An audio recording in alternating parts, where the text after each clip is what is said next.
For the last week, I've been half dead with COVID, which has, well, it's sucked. But for every fever, every cough, every illness, there's always a silver lining, some extra time to play video games. Of course, that begs the question, is it even worth trying to play games when you're sick? I mean, they're supposed to be fun, but can anything actually be fun when you're in such bad shape? Instead of overwhelming my COVID-ridden brain with a bunch of mechanics, I decided to try a game more simple in nature.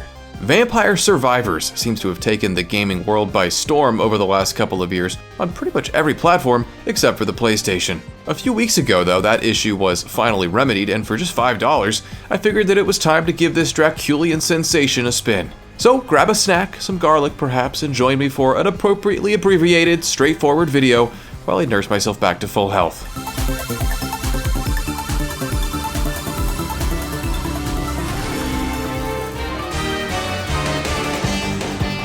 Alright, so what is Vampire Survivors? Well, it's a roguelike, a genre I've talked quite a bit about on the channel already. I've actually been meaning to zoom out a bit and create a more comprehensive video on the roguelike genre at large. You know, I guess I could make this video into that since I'm already talking about it. No, Wilson, you're not well. Rein it in.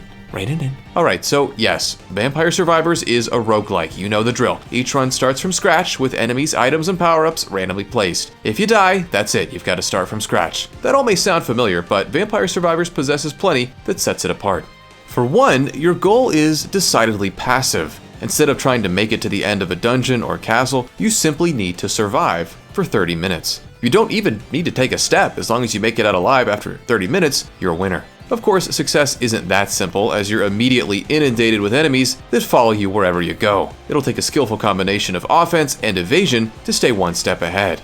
Perhaps the most interesting trait of Vampire Survivors is that your character attacks automatically. The starting character begins with a whip attack that lashes out at enemies every second or so. You acquire more attacks throughout the run, making everything look flashier, but you never once have to issue a command to actively attack. Everything is handled for you. Simplicity truly lies at the heart of the game's identity. Other than navigating menus, you don't need to push a single button to complete a run. Moving the analog stick is all that's asked of you. There's a real novelty to this, as video games can often feel as though they're growing more complex by the day. Additionally, it can often feel as though it takes multiple hours to reach the real meat of what a game has to offer. Vampire Survivors is not only mechanically simple, but it's also incredibly quick, conveying the entirety of its gameplay loop within a couple of minutes.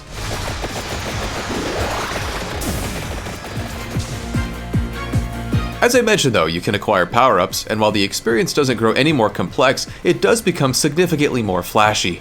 Most enemies will drop a gem when they die that can be picked up to increase your experience. Once you've acquired enough gems, you'll level up, at which point you can opt for a new attack or a passive upgrade, such as increased damage or reduced cooldown for attacks. You'll level up dozens of times on a full run, so you don't need to get caught up in your choices, but you can only hold 6 attacks and 6 stat upgrades. Once you obtain one of these abilities, you can proceed to upgrade the ability itself a finite number of times to improve it even more. If this is starting to sound complex, don't worry, it's not. In a nutshell, you'll level up every 30 seconds or so, where you'll make a decision regarding what ability you want to improve.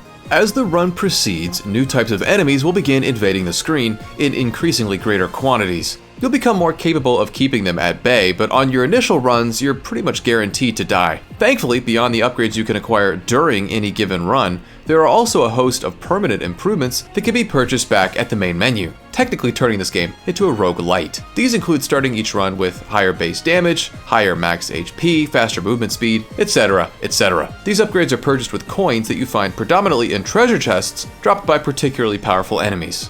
And thus, the stage is set for a barrage of dopamine as you level up various abilities in both the short and long term. For the first few hours, everything feels just like it should. The progression is rewarding, and the game becomes notably easier as your abilities improve. After some dedication, what was once insurmountable grows considerably more manageable. Before you know it, the challenge is largely absent, and as long as you don't try to fail, victory is all but guaranteed. Simplicity is what makes Vampire Survivors tick, but I think it's also what holds it back. Other roguelites also get easier the more you play, such as Hades, for example. In spite of that gradual reduction of difficulty though, the game still expects you to be at your best. Even after dozens of hours of play, you'll lose if you don't bring your A game. Even in other genres, regardless of new abilities you acquire or levels you climb, the game will present its own heightened challenges to keep you on your toes. Vampire Survivors, on the other hand, doesn't evolve along with you. In my experience, it was just a matter of leveling up enough to reach a point where I could win every time.